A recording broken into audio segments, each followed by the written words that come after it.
ఈ గుడిని మేము ప్రారంభోత్సవం చేసినాము. 7 సంవత్సరాలు ఎన్నో కార్యక్రమాలు చేస్తూ ఉన్నాము. పూర్తిగా ప్రతిరోజు కూడా పెట్టి దానికి పూర్తిగా అన్ని విధాల పూల అలంకరణ కార్యక్రమాలు అంతా చేస్తాము. ఇప్పుడు మేము ఎన్నో సంవత్సరాలుగా ఎంతోమందిని ప్రయాణికులు తీసుకొని పోయి ఉచితంగా అందరినీ దర్శనం చేయించుకొని షిరిడీకి దర్శనం చేయించుకొని వస్తున్నాము. దీంట్లో ఇప్పుడు ఈ సంవత్సరం వచ్చి 350 మందిని ఇక్కడ చిత్తూరు నుంచి షిరిడీకి తీసుకొని పోయి వాళ్ళకి అన్ని దర్శనాలు చేయించుకొని అక్కడ భజనలు పాడుకొనేసింది. మళ్ళీ 4 రోజుల తర్వాత ఇక్కడ మన చిత్తూరు తీసుకెళ్ళి బాధ్యత మేము చూసుకొని చేస్తూ ఉన్నాం.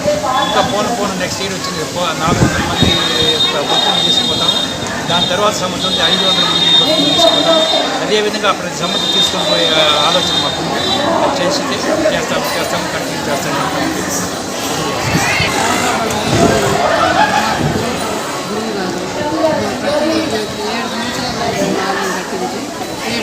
ప్రతి గురు పౌర్ణమి రోజు బాగా వేడుకలను బాగానే చేస్తున్నాము. అందరూ వస్తూ ఉన్నారు. ప్రశాంతంగా అందరూ సంతోషంగా భజన చేసుకుంటే అన్ని నిత్యం బాగానే జరుగుతూ ఉంటుంది. ప్రతి వేసుకోవడం అన్నదానం అన్నీ సక్రమంగానే జరుగుతూ ఉంటుంది. బాబా దగ్గర అన్నీ బాగా జరుగుతుంది. అందరూ వస్తూ ఉన్నారు. అందరికీ బాబా మంచి చేస్తూ ఉన్నారు. శుభం కలుగుతుంది.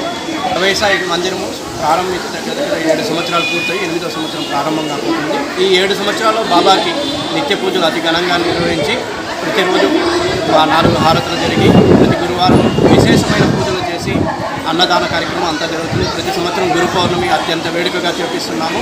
అదేవిధంగా ప్రతి సంవత్సరం ఈ 7 సంవత్సరాలుగా ప్రతి సంవత్సరం 50 మంది నుండి ప్రారంభించి ఈ సంవత్సరం 350 మందిని అభయ సాయి ట్రస్ట్ తరఫున ఉచితంగా భక్తులని షిరిడీకి ఇక్కడి నుండి తొడుక్కోపోయి ఇక్కడి వరకు చేర్చే వరకు మేమే బాధ్యత తీసుకుని అంతా చేపిస్తూ ఉన్నాము.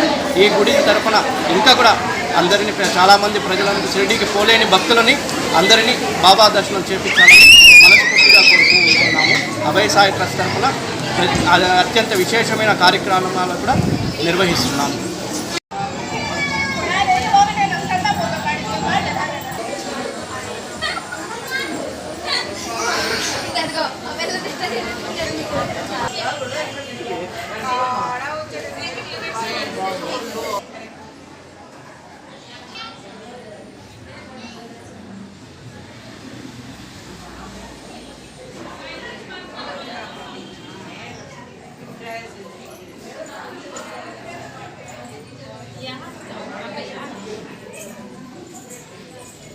Apa news itu ponduda video this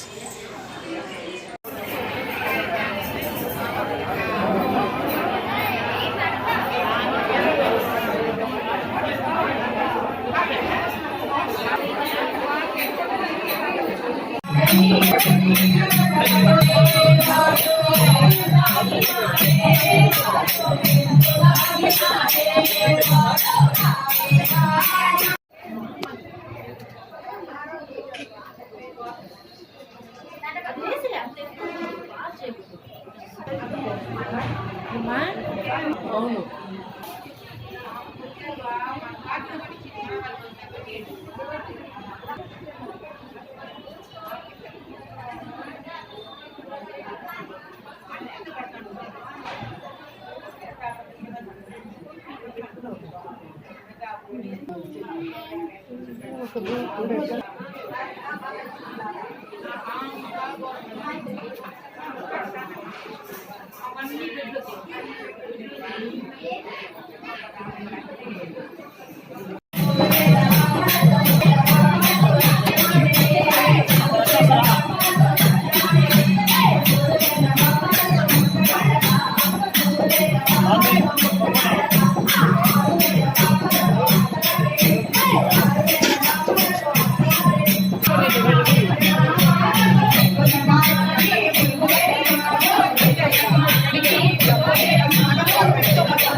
Thank you.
పాదోత్సాహంగా